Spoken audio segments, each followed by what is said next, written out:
Hey guys, it's me Noor. Welcome back to my channel and hope so you all are enjoying your good health.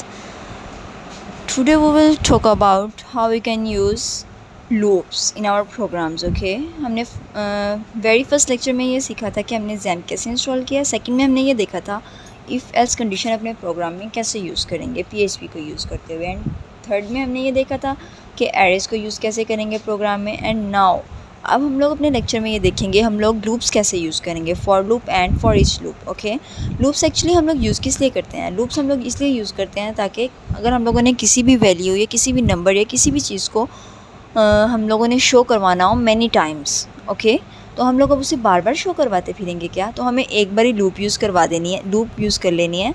तो हम लोग उस loop को use करते हुए वो हमें मैनी टाइम्स शो हो जाएगा वो number. Means for iteration and for repetition अगर हम लोगों ने इसे यूज़ करना हो तो हम इसे यूज़ कर सकते हैं. ओके, फर्स्ट ऑफ ऑल हमें ज़ैम्प ओपन करना है. ज़ैम्प में जाके htdocs में हम लोग फाइल्स अपनी सेव करते हैं. एंड एक फ़ोल्डर बनाया था मैंने ALIO के नेम से. यहाँ पे फॉर लूप में जाऊँगी मैं. फॉर लूप में जाने के बाद मैं क्या करूँगी,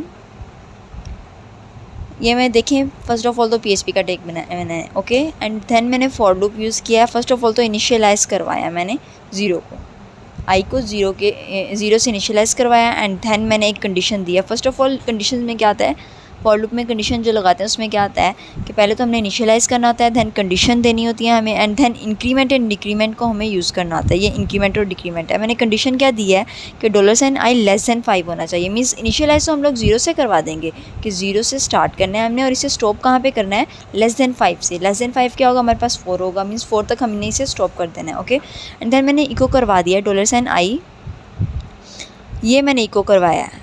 मीन्स इसे मैंने इको करवाना है नोर BSIT, और ये ब्रैकेट मैंने किसे यूज़ किया, मीन्स यहाँ पे नंबर शो होंगे. मीन्स ये पहली टाइम शो हो रहा है, 0 टाइम शो हो रहा है, सेकंड, थर्ड, फोर्थ, मीन्स कितने टाइम ये शो हो रहा है. ठीक है, और ये मैं चाह रही हूँ कि मैं इसे प्रिंट करवाऊँ 5 times. Okay, means less than 5, 0 से अगर स्टार्ट करवा रही हूँ तो लेस दैन 5 होगा. मीन्स 4 तक जाएगा, 0 से 4 तक जाएगा, तो ये ओवरऑल 5 टाइम्स बन जाएगा. ओके, और नीचे मैंने ब्रेक किस लिए यूज़ किया है कि अगर मुझे ये फर्स्ट टाइम नोर BSIT एक लाइन में शो हो रहा है तो दूसरी बार ये दूसरी लाइन में मुझे शो हो. अगर मैं ये यूज़ नहीं करती तो मुझे सारे एक ही लाइन में शो हो जाने थे. अभी हम इसे जाके देखते हैं इसकी आउटपुट क्या आती है. फर्स्ट ऑफ ऑल तो ये आप लोग ये देख लेंगे कि ज़ैम्प को आप लोगों ने ज़ैम्प में जाके अपाची और MySQL को स्टार्ट कर लिया हुआ है. इसे स्टार्ट करने के बाद आप लोग क्रोम पे जाएंगे. क्रोम पे जाने के बाद आप यहाँ लिख लेंगे अपने फ़ोल्डर का नेम, लोकल होस्ट, आगे फ़ोल्डर का नेम ALIO / आपने आगे क्या लिखा था, फॉर लूप .php. सॉरी, ये मैंने यहाँ पे फॉर लूप के दरमियान में स्पेस दी थी. आपकी ज़रा सी माइनर सी मिस्टेक आपके प्रोग्राम में बग्स ले आती है. ये देखें, अब मैंने ये आपको शो हो रहा है 0 1 2 3 4. मीन्स 0 से इनिशियलाइज़ करवाया था, 5 से लेस देन क्या आता है, 4 आता है. 4 टाइम्स ये चल गया. क्या हमने शो करवाना था, नोर BSIT. ओके, ये शो हो गया. अब आपको एक और मैं प्रोग्राम करके इसी तरह से दिखाती हूँ. सेकंड प्रोग्राम हमारा ये है.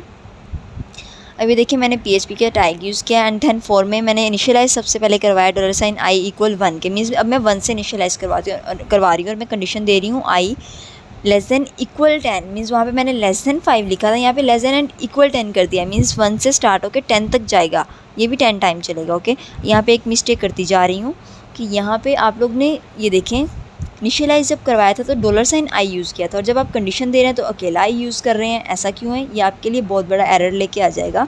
इसलिए आपने यहाँ पे क्या करना है, $, यूज़ कर लेना है. एंड देन आपने जब इंक्रीमेंट और डिक्रीमेंट करना है, यहाँ पे मैं इंक्रीमेंट कर रही हूँ तो भी आप लोग $, यूज़ कर लेंगे. ओके, अब आगे मैं एक और कंडीशन दे रही हूँ इफ़ की कि अगर तो $i का मॉडुलस 2 = 0 के आ रहा है. मीन्स अगर लेट्स सपोज आप लोग यहाँ पे 1 मॉडुलस 2, मॉडुलस क्या होता है हमारे पास, एक्चुअली डिवाइड होता है. 1/2 अगर तो 0 के इक्वल आ रहा है तो फिर तो ठीक है, फिर आप इवन आप क्या कर दोगे, इको इवन करवा दोगे. अगर तो नहीं है तो आप क्या करोगे, ओड में चले जाओ, मतलब आप इको करवा दोगे i is odd. तो 1 का मॉडुलस 2 के साथ अगर करवाते हैं, 1/2 करवाते हैं, तो ये तो कंडीशन फॉल्स हो रही है ना. मीन्स ऐसा ये 0 के इक्वल नहीं आ रहा है, तो हम लोग क्या करेंगे, एल्स में चले जाएंगे, ये एल्स में चला जाएगा और इको क्या करवा देगा हमें, $i इज़ ओड। और अगर तो 2 मॉडुलस 2 करवाते हैं, मीन्स 2 डिवाइड बाई 2 इक्वल 0 के होता है, तो हमें ये क्या इको करवा देगा, $i इज़ इवन। ओके, इसी तरह से अगर आप लोगों ने 20 तक नंबर्स को देखना है कि इसमें इवन नंबर शो हों, ओके, तो आप लोगों ने यहाँ पे कंडीशन फॉर लूप में जो कंडीशन लगाई है उससे चेंज कर देंगे, $i लेस दैन इक्वल 20 कर लें, 40 मीन्स वॉट एवर आप जहाँ तक भी करना चाह रहे हो। ओके, और ये इवन यहाँ पे मैंने कंडीशन लगा दी थी इवन की, कि अगर तो ये i मॉडुलस 2 इक्वल 0 के आ रहा है तो हमें ये शो करवा देगा कि $i इज़ इवन है, अदरवाइज़ ये एल्स में चला जाएगा, $i इज़ ऑड। अब हम इसकी आउटपुट देख लेते हैं। क्रोम में चलेंगे, फाइल का नेम मैंने क्या लिखा था, फॉर लूप, ये पहले रिमूव कर दूँ मैं यहाँ से, फॉर लूप, आगे मैंने स्पेस दे के 2 नेम लिखा था इसका। ओके, मैं एंटर कर रही हूँ अगर, तो अभी भी मुझे एरर शो हो रहा है। ऐसा क्यों हो रहा है ये आपको अभी बताते चलते हैं। देखेंगे ऐसा क्यों हो रहा है, क्योंकि हमने डॉलर साइन तो लगा दिया था। अभी मैं आपको दोबारा से बताती चलती हूँ। ये हमने यहाँ पे देखें, जब कंडीशन लगाई थी तो डॉलर साइन लगा दिया था, और जब हमने इसे इंक्रीमेंट किया था तो भी डॉलर साइन लगा दिया था, बट हमने सेव नहीं किया, फाइल को सेव नहीं किया, तो ऑब्वियसली वहाँ पे तो सिंपल आई शो हो रहा है ना, तो इसीलिए कह रहा है सेकंड लाइन में आपका एरर आ रहा है, इसे सेव कर लें। एंड देन अगेन हम लोग यहाँ जाते हैं, अब इसे रिफ़्रेश करते हैं, तो आप लोग देख सकते हो 1 is odd, 2 is even, 3 is odd, 4 is even, 5 is odd, and 6 is even, 7 is odd, and 8 is even, 9 is odd, and 10 is even. अब यहाँ पे ये सारे एक लाइन में शो हो रहे हैं। अगर आपको इसे फर्दर मतलब आप चाहते हैं कि 1 इज़ ऑड, इसके बाद आप 2 इज़ इवन नेक्स्ट लाइन में शो, सारे सेपरेटली लाइन में शो हों, तो हम लोग क्या करेंगे, हम लोग ब्रेक का यूज़ करेंगे। अब ब्रेक यूज़ करके हम लोग इसे यूज़ कर सकते हैं और इसे नेक्स्ट लाइन पे मूव करवा सकते हैं। ओके, आज का हमारा लेक्चर यहीं तक था। हमने फॉर लूप सीखा है। सॉरी, अभी हम लोग ये सीखेंगे कि हमने फॉर ईच लूप कैसे यूज़ करना है। ओके, अब मैं आप लोग को जाके बता रही हूँ कि फॉर ईच लूप कैसे, अब मैं फॉर ईच लूप भी हमारा रहता है, वो मैं आपको बताती हूँ कैसे करना है। फॉर ईच लूप में फर्स्ट ऑफ ऑल PHP का टैग दिया, और फिर फॉर में हमने कंडीशन लगा दिया, $i इक्वल 1 के, और $, इसे कंडीशन दे दिया है, इनिशियलाइज़ करवाया $i इक्वल 1 के, एंड कंडीशन दिया कि i लेस दैन इक्वल 10 के होना चाहिए, और i प्लस प्लस कर देंगे। ओके, सॉरी, ये ऑलरेडी हम लोग कर चुके हुए हैं। ओके, ये फॉर लूप 2 था, और फॉर ईच लूप हम लोगों ने अब करना है। फॉर ईच लूप में ये होगा कि $PHP का टैग यूज़ कर रहे हैं।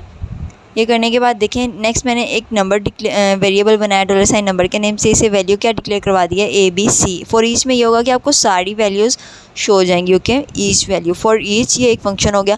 आगे देखेंगे $नंबर एज $वैल्यूज़, मतलब आपको इसकी जो वैल्यूज़ होंगी वो सारी की सारी शो हो जाएंगी। अब ये इको करवा दिया मैंने $वैल्यू के नेम से, $वैल्यू की वैल्यू से मैं इसे शो करवा रही हूँ। अब इसे क्रोम पे जाके आप लोग देखें, फॉर ईच, यहाँ पे पहले इसका नेम चेंज कर लेते हैं, फॉर लूप, सॉरी, अभी हमें इसकी आउटपुट शो हो गई है ABC, मतलब ईच वैल्यू जो है हमें शो हो गई है। नेक्स्ट लेक्चर में हम लोग ये देखेंगे, हम लोग मैथमेटिकल ऑपरेशंस को यूज़ करते हुए कैलकुलेटर, सिंपल कैलकुलेटर कैसे बनाते हैं। हमारे साथ जुड़े रहिए। Thank you.